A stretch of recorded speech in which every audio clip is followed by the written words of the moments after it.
A stolen Toyota Tacoma speeds down the highways of San Bernardino, California. Police are in hot pursuit. Engines are screaming as the smell of red-hot exhaust fills the air, and the sounds of sirens echo through the neighboring streets, disturbing the silence of a breezy spring afternoon. 60 miles. That's how long this chase lasted. An incredible 60 miles that police were riding the red lines of their vehicles, trying to apprehend a suspected murderer and thief. When Chris Spots was finally forced to pull over his vehicle, he knew that the jig was up, but he wasn't going to give in. As the police surrounded his vehicle, weapons were drawn, hoping that Chris would see the light and turn himself in.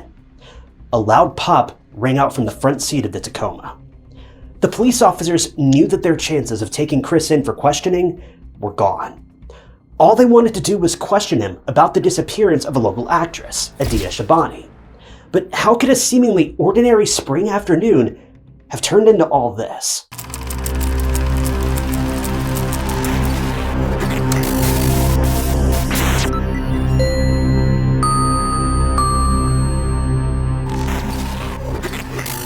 Welcome to True Crime Stories. I'm your host, Ty Knotts, and I post new true crime documentaries every single week. So if you're interested in simple, classic true crime, you've come to the right place, because that's pretty much all we do here. So be sure to subscribe. It's completely free and it just keeps you up to date with my future videos. Adea Shabani dreamt of becoming a star ever since she was a little girl. Something about being a star in Hollywood always stood out to Adea, and she wanted to make it big. Born in 1992, Adea was defined as a warm and kind young woman who had a vibrant personality. One of Adea's neighbors, Kiersey Newman, defined her as a delightful and spunky young woman. They would frequently meet in their apartment laundry room, and Adea, being the chatterbox that she was, would always give Kiersey laundry tips of all things. It seems pretty clear Adea wasn't a person to shy away from offering her opinion on things. But despite being in her 20s, Adea's bedroom walls looked a bit more like a teenager's bedroom. They were covered inch by inch in movie star posters, specifically Leonardo DiCaprio. It was Adea's dream to work alongside him in a movie, and whenever she looked at these posters, she was reminded of that dream and helped push her along towards her goal. After graduating with her business administration degree, Adea moved to Dubai, where she worked at a jewelry store. See, Adea had plans to pursue the Hollywood dream, but it was easier said than done. It took Adea 2 years before she finally made the leap and moved to Hollywood. She lived in a small apartment by herself in 2016, and even though the place was initially very foreign to her, she made it her home by decorating the apartment with fresh flower vases and, of course, lots of posters. During the same year, Adea knew that the first step to becoming a star was to enroll in acting school, so she enrolled in Stella Adler Academy of Acting, which is a very prestigious and well-known school for acting. Adea was a very serious student. She attended all of her classes and didn't miss any of her lessons unless it was an emergency. But outside of acting, Adea was also a very frequent social media user, which is pretty essential if you're trying to get your name out there these days. She loved posting random updates on social media, and she wasn't an influencer or anything, but she just wanted to share what she was doing with everyone, and was also a way for her family and friends back home to be able to keep up with what she was doing and make sure she was doing all right. A friend of Adea's, named Christian Name from Stella Adler, remembered her for being a very serious student. He knew that Adea wanted to finish school and be well prepared for her budding career ahead. She was not one to just up and leave in the middle of a program. Christian defined Adea as very bubbly, funny, energetic, and a great friend. Adea landed a few small-time roles, and these helped to keep her motivated while she continued looking for other, bigger opportunities. Well, it seemed like Adea was loving her time at Stella Adler's Studio of Acting. But this was also the very place where Adea met someone very significant, and his name was Chris Spots. Chris, originally from Colorado, was also a student at the acting school, and he was a 2009 psychology graduate from the University of Northern Colorado. He was also new to acting, and Chris starred in a short film and a couple of documentaries. Adea and Chris met in class one day, and they quickly hit it off, but Chris kept the relationship on the down low, and even Adea's friends, acquaintances, and teachers didn't know that she was dating anyone. There may have been a reason for that. It turned out that Chris was already engaged to a woman named Mary Elmalak. Surprisingly, Adea knew about Mary and Chris, but we don't know if it was true the other way around. Even though Adea didn't mind Chris's fiancé, The couple would break up and get back together again over and over. And according to some of Adea's close friends who knew about the seriousness of her relationship with Chris, it was found out that Chris actually proposed to Adea, so now Chris had 2 fiancés. At the time of the case, Adea was apparently in the midst of wedding planning. But one day on February 26th of 2018, this wedding would unexpectedly get called off. That's because Adea didn't come to school to attend her classes. And sadly, she would never come again. It was February 26th, a Monday morning, when Adea had a really important acting class. Apparently, in this class, the students were getting assigned roles of some sort, and Adea was really excited about bagging a big role that could be her debut. But Adea didn't show up for this class. Immediately, her friends thought that this was strange, because this was unlike Adea. If you remember, she didn't skip classes, and she was a responsible woman who'd never just ditch an important class for a day of fun. Her friends thought that maybe she was sick or something. But Adea wasn't active on social media either, and to make matters worse, she wasn't answering any of her friends' calls. Adea was glued to her phone at all times, and she updated her friends and family about everything, from the smallest detail to the biggest news. But Adea's social media was hauntingly silent. Her friends only knew that she'd been to a coffee shop on Friday, February 23rd, and other than that, they knew nothing about her whereabouts. So they wasted no time and immediately got the detectives involved. The investigators went straight to Adea's apartment, and as they gathered around the front door and twisted the knob, it just opened. The door was unlocked, and alarm bells were already going off in the officers' minds. They were expecting the worst, but as they walked in, they noticed nothing out of the ordinary. The place wasn't a mess, it wasn't ransacked or in disarray, so this relieved the detectives just a bit. The police looked around the apartment, and that's when they noticed something. Adea's laptop was still powered on. And according to the detectives, it looked like she just stepped out for a bit to run an errand and she never came back. Well, the next best option for investigators was to track Adea's movements, so they got their hands on the apartment CCTV footage. And in the elevator, on February 23rd, a little before 1 p.m., the detective spotted Adea. She was wearing casual clothes, but she had 2 suitcases with her. The police also saw someone with her. And it was clear that it was a man, but since he was wearing a baseball hat, the detectives couldn't really tell who he was. But that didn't mean that Adea's friends didn't know him.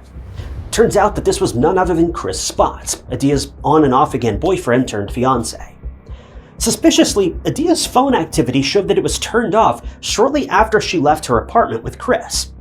Well, now the investigators knew that Chris was possibly the last person to see or be with Adea, so they had to talk to him and find out more about Adea and where she was.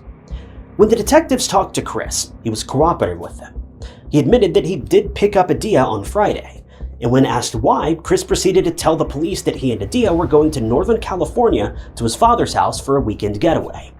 But they never reached their destination, because during the ride, Chris and Adea got into a heated argument, and get this, he kicked Adea out of the car and drove off. Chris fought with Adea, his own fiancée, and kicked her out of his car 25 miles from Santa Clarita. Getting into a fight, that's whatever. Things get intense, it happens. But no fight could be bigger than Adea's safety. To add to the oddness, Chris didn't even bother to call or text Adea afterward. He didn't even care to check up on Adea to see whether she got somewhere safe or not after abandoning her on the side of the road. He just kicked her out, and that was the end of their story. But if you thought that Chris's behavior was suspicious now, well, don't worry, because you're not alone. The detectives thought that this was weird too, and when they found out about Chris's other fiancée, Mary, and the messy love triangle affair mess of a relationship that Adea, Chris, and Mary were in, they knew that Chris was not being truthful, and that he definitely was hiding something. As if Chris couldn't get any more suspicious in the police's eyes, on March 1st, he packed his bags and took off with Mary in his Toyota Tacoma for Colorado, where Chris's mom lived with her husband. The investigators were blindsided by Chris's actions, but they also knew that they had to catch this guy. But the detectives lacked the most crucial thing, and that was evidence. The police couldn't just go ahead and arrest Chris on the grounds of suspicion alone. They needed something rock solid that could explain Chris's involvement in Adea's disappearance, or whatever had happened to her. With this newfound revelation that Chris, by all accounts, appeared to be a man on the run, well, police were hot on his trail. When Adea's parents were made aware of their daughter's inexplicable disappearance, it was an earth-shattering moment for them. They were horrified and worried for their daughter.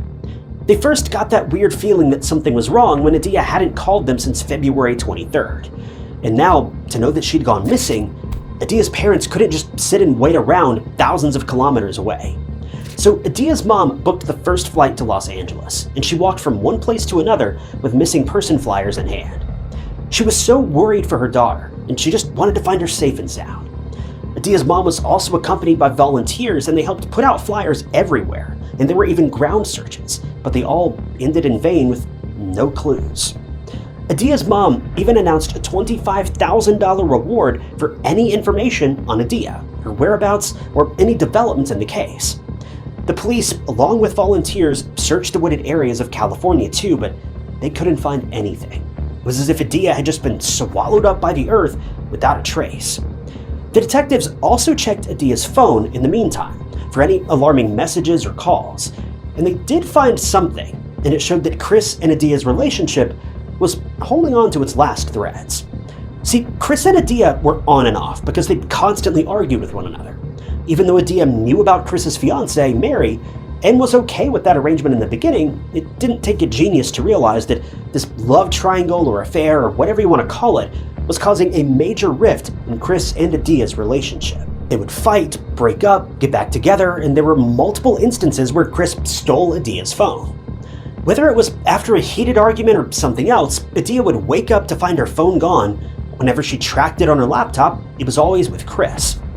A friend of Adea's also came forward and said that one fight between her and Chris on Valentine's Day got really heated, and he even tried to suffocate Adea to the point where she lost consciousness. But here's the thing, Adea apparently didn't remember any of it. Now, we don't know how or why she doesn't remember, but we know that she woke up the next day and once again found that her phone was missing. When she tracked it, naturally it was with Chris. When she later learned about how Chris had gotten physical with her, Chris claimed that this never happened, and that Adea had actually lost consciousness at the restaurant where they'd been celebrating Valentine's Day. I'm assuming he must have blamed her loss of consciousness on getting blackout drunk or something, but this was never really explained very well. But with all of this new information now available, the investigators were extremely suspicious of Chris. His bizarre story of going to Northern California, kicking Adea out of his car following an argument, and now him being in Colorado with his fiancée, just didn't sit right with the police. It also didn't help matters that the detectives were unable to corroborate Chris's version of events, since the only alibi he had was Adea, and now she was missing. Well, as the police dug further into Chris's background, they found yet another bizarre thing. Remember the Toyota Tacoma that Chris drove? The same truck that he took to Colorado? Well, it was a stolen vehicle. Now, don't ask me how Chris got his hands on it because we really don't know. But this was enough reason for the detectives to put an alert out for his car on March 1st, and hopefully arrest Chris. Police departments from all over the states were alerted about this stolen vehicle, and now they just had to wait for the truck to make its appearance. Mainly, the detectives wanted to search Chris's car for any evidence, but this was as good of any place to start. Well, a little after 3 weeks, on March 22nd, that same Toyota Tacoma was spotted by a police patrol car in San Bernardino, California. The detectives tailed the car, and sure enough, Chris was driving it. But there was also another thing. There was another passenger in the car. We don't know who it was because the investigators haven't officially disclosed any information about that passenger, but they had finally found their man. As the detectives pursued the vehicle, they demanded that Chris pull over. Did he do that? Well, obviously not. He floored it and did his best to get away from the officers.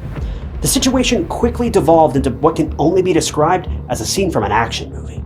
A dangerous car chase ensued, and this was basically irrefutable proof that Chris was up to something. The tense and dramatic car chase carried on for about 60 miles before the detectives finally caught up with Chris in Corona, California. After finally getting him onto the side of the road, the investigators immediately got out and tried to get Chris out of the truck before he made a run for it again. But Chris had one last trick up his sleeve that would forever change the trajectory of this devastating case. In a movement that was so quick that no one even registered what was going on, Chris pulled out a firearm from somewhere in his truck, and before detectives could get him and handcuff him, Chris fired a single round and he ended his own life right then and there.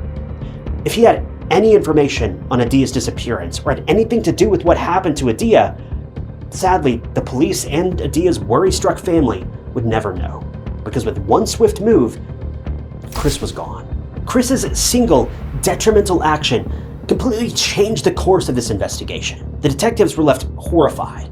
They didn't even know why Chris escalated the situation and acted like that, as they didn't even have any charges to place against him yet that could warrant such an intense reaction. At this point, they were just trying to talk to him to see if he had any information about Adea's whereabouts. Now, naturally, we know that the police likely suspected him of murder, but no charges had even been filed, other than the car being stolen. Police didn't really even have that much evidence against him at this point. This is all just so confusing. Why was he trying to run away? And why didn't he just surrender? Everyone had so many questions, but Chris's actions led to one discovery, and it was harrowing to say the least. Even though Chris, the last person to be with Adea, was now gone, his phone left a trail of clues for the police. Thanks to Chris's cell phone activity and car movements, the detectives were able to narrow down an area where they could continue their search for Adea. It was a remote area tucked away in the uplands of the Sierra Nevada mountains. When I say this place is remote, I mean it. The only thing that frequented this area was wildlife. But why were the police so interested in this area? Well, it was because they'd managed to find a shallow grave, and I think you can tell where this is going. When the detectives reached this area on March 27th, just 5 days after Chris took the coward's way out, the ground was dug up and the investigators instantly knew what they were looking at. It was a woman's body, but the detectives were unable to identify the body just by the looks of it. There were identification marks on the body in the form of tattoos, but still, police had to confirm their suspicions. The very next day, through dental records and tattoos, the woman's body was identified as that of 25-year-old Adea Shabani. Her cause of death was blunt force trauma to the head. It was a devastating and tragic revelation for Adea's family. All this time, they were hoping that maybe Adea was still out there alive, but within a month of her disappearance, her body was discovered, and what hurts Adea's loved ones the most is that they don't even know what happened to her, who did this to her, or how it escalated so badly. They know that Chris was most likely behind the murder, but they'll never get answers, because just like Adea, Chris is now gone. Adea's passing was ruled a homicide, but the police couldn't figure out what happened beforehand that led to her tragic and untimely end. Well, there was one thing that stood out to the detectives, and this made them even more suspicious of Chris, because he flat out lied to the police. See, a close friend of Adea's came forward and said that Adea told her that she'd be going with Chris to attend his uncle's funeral that same weekend of February 23rd. Apparently, Chris's uncle, who lived in Sacramento, passed away from a heart attack. But after the events unfolded and Adea's body was discovered, the investigators questioned Chris's biological father, and he was dumbfounded by the information that the detectives were telling him. According to Chris's dad, his brother didn't pass away, and he didn't suffer a heart attack. He was alive and well. His dad also went on to tell the police that Chris reached home at around 7 p.m. on February 23rd and he was alone. Adea wasn't with him. Chris's behavior was also perfectly normal. He was all smiles and didn't look nervous or frightened. But later that night, he got into an argument with his dad about abandoning him and the rest of the family, and he left in the middle of the night to stay at a hotel. It seems like this guy kind of has a recurring theme to just start yelling at people and dip and run. But anyway, this detail got the detectives thinking. Was this some sort of cover-up that Chris came up with? Did he have intentions of harming Adea all along? Was this trip to Northern California an excuse to do the unthinkable to Adea? The investigators assumed that during the trip, Adea and Chris did get into an argument, but it escalated really quickly. This caused Chris to use a heavy object and strike Adea on the head until she lost her life. After the violent act, Chris disposed of Adea's body and went back home as if nothing happened. Of course, this version of events isn't set in stone because no one really knows what happened in the car on that fateful day. The only people who know are now gone forever. And sadly, the detectives or anyone from that matter will never really truly know what happened to Adea. Adea's family are heartbroken knowing that their daughter's killer will never be punished. Chris is guilty of Adea's murder, but he can never go through a trial or get sentenced. Chris will never get to stare at prison walls and think about why he did what he did, and Adea's family will never get to see their daughter become a movie star or work alongside her favorite actors and idols. She had so many dreams, and she was on her way to making those come true. But one day and one moment altered everything and ended her dreams once and for all. This case is just awful. To think that Adea's family will never get the closure they need to just move on with their lives is so heartbreaking. Adea did lose her life, but how and why? These questions will haunt the Shabani family for the rest of their lives. If there's anything to take away from this case, I'd say it's to hold on to the people that you can truly love and trust. Adea, well, she knew she couldn't trust Chris. He was two-timing two different women.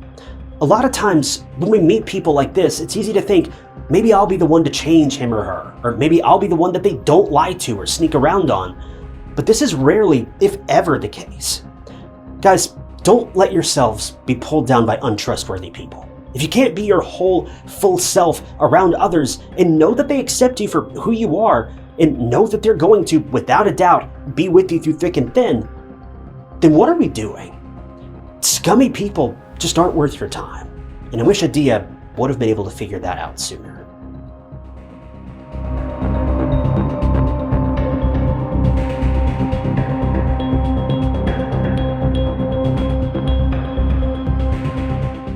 Thank you guys for tuning in to another episode of True Crime Stories. I wanted to give a special thank you to a few channel members, including Marty Hardy, Justina Fowler, Maggie Gobet, and Crystal Milanowski. If you also want to become a member of the channel, you'll gain access to new videos sometimes days or weeks before they're uploaded to the public, and it is a great way to support the channel and help out. And I really appreciate those of you that have decided to do that. If you want to join, you can click that big join button below the video, or find the link down in the description. And don't forget, True Crime Stories t-shirts are now available, and you can grab one of those from a link down in the description as well. But as always, if you enjoyed this video, check out this other interesting case I covered, and don't forget to subscribe. It's totally free, and it just keeps you up to date with all my future videos. But my name is Ty Knotts, and I'll catch you guys in the next one.